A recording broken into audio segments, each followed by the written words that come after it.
Hi everyone, welcome to Homerino Collectibles, where today we're going to be taking a look at the Marvel Legends Infinite Series Iron Man Mark XLIII from Avengers Age of Ultron, and this is part of the Build-A-Figure Thanos wave. On the side of the box we have this nice artwork for Iron Man. As you can see, the blue looks like it's just been photoshopped on or something because it doesn't actually look like that on the figure. And then we have a small bio right here. And then down at the bottom we have the rest of the wave. I already have a review up for Spider-Woman and Hulk. Next one will be Cap, then Batroc, and then the Thanos Build-A-Figure. So stay tuned for the rest of the wave, but for now, let's get this thing open and take a closer look. So first out of the box we have the left leg to Thanos. So if you want to check out the Thanos Build-A-Figure review, I will be getting to it once I've done everything else in the wave. And here on the right is the Mark XLIII out of the packaging. On the left we have the Mark XLII. So if you haven't noticed already, it is an exact repaint of that figure, just like it seems the movie version is, which I'm perfectly fine with, because in the movie obviously we're getting the Hulkbuster as well, which would be the 44, and then there's the 45, which is seen for a few seconds in the movie, and that is the figure that I really hope that Hasbro go ahead and make for us. Obviously it's not coming up in the waves that they've announced for this year, but there could also be more, so I really do hope that we get that, because obviously we haven't seen a movie Vision being announced either, so hopefully we're going to get a few more figures to complete the movie wave of stuff. And there also might be some characters in the movie that obviously have not been revealed yet, and obviously we've got a couple of others in there as well, such as Scarlet Witch and Quicksilver and stuff, so hopefully we will get more Avengers movie figures, including that Mark 45, which looks so incredible. But right here we have the 43, so as you can see right off the bat, down here I have the regular helmet. That is the one that comes packaged on the figure, and it is exactly the same as this. So what I do like is that instead of just repainting it and then saying there you go, I do really like the fact that they've given us this extra head, whether it's to make people buy it even though they already have that, or whether it's to say, like, sorry guys, it's just a repaint, but here's that, or whatever. Or maybe they had a bit more of a budget now, and people are getting used to them giving us more accessories.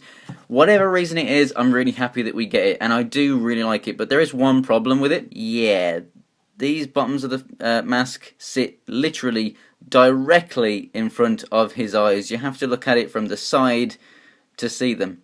And the eyes, I mean, some of the figures, they do have derpy eyes. For mine, the eyes actually look straightforward. You can see on both sides, they are both looking straight. The paint is done really well. And to me, it actually looks a lot like this Mark III face sculpt. It is obviously different, but I think it resembles that quite a lot. Something I really do like it a lot as well is that they haven't just gone ahead and painted it blue. They have actually painted the eyes there black to signify that they are off, so that is really nice little touch. Whereas on this one, as you can see, the blue does not fill in the gaps very well. It's on a slant for some reason, so they're not quite there. There is a bit of a miss, and we have a little bit of a scuff on the front of the helmet there, but apart from that, it is very nice. And something else that's kind of strange is that this one is a bit more of a matte kind of, I mean, it's not super matte. It's kind of got a little bit of a satin finish to it, but it is more matte than the rest of the suit there, and as you can see, this here has more kind of glitteriness in there, so it is actually a different finish on the helmet there too. So something I'd like to point out is that these silver parts on the shoulders, the ball joints in here, they actually should have been silver on this suit. But apart from that, for the most part, I do actually prefer this figure. Now, this suit isn't exactly the most striking Iron Man suit to me, but I like the look of it. I just prefer other ones from the movies. However, looking at it from like the posters and whatnot, I would say that in the movies I like this suit more than this, because I prefer an Iron Man suit to be more red than gold, unless it's like the first appearance type of suit or something where it's all silver or gold or that kind of thing. But for figure wise, I actually really do like the detail on this guy. They're both molded in red plastic, yet obviously this just has more painted detail. Now this was quite well known for, the paint not being applied too fantastically, with, scrapes and smudges, and, the gold inside there is just a bit sloppy and everything, and you don't have the repulsor painted there, whereas, on this guy we do, so that's very nice, but it's not painted on that hand, which is unfortunate really. It doesn't matter too much, you can only see a little bit of it, but at least it is painted in the other one. You know, but for the most part, because of it having less paint on there, it's going to be less prone to having sloppy paint jobs. So as for the articulation, the head can look all the way up very cool, so you can get nice flight poses, and it actually looks like it's looking up even more with this head because of the visor being up there. It looks down, looks left and right, and you get a little bit of a wiggle side to side. These shoulder pads are flexible, so it allows the arms to go all the way up and then forward and back just fine.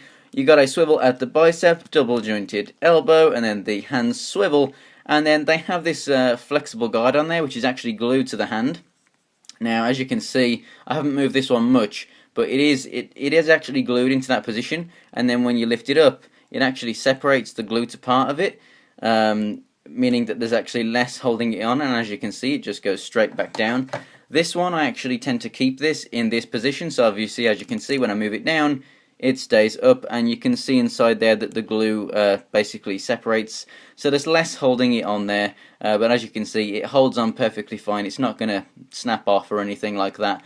And if you put it in, I don't know, hot water or had a hairdryer or something, it would help that get back down to its original position, and it doesn't look too bad anyway. Just something to note, the fingers on this one are fine. The fingers on this one, as you can see, are slightly warped to one side there. Nothing too major, but that's just what happened to mine in the package. As for the diaphragm joint, works pretty well. So you've got side to side movement, you've got a good amount back, so that it really does help for those flying poses as well, and it goes forward a little bit, which is okay. You also obviously get your left to right movement, which is ratcheted. The legs go all the way out to the side, which is fantastic.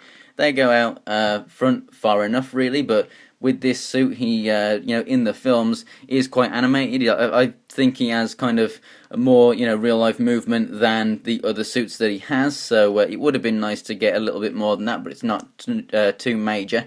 Going back is pretty good. We have a rotation at the thigh, double-jointed knees, and the knee pads look, you know, pretty decent right there.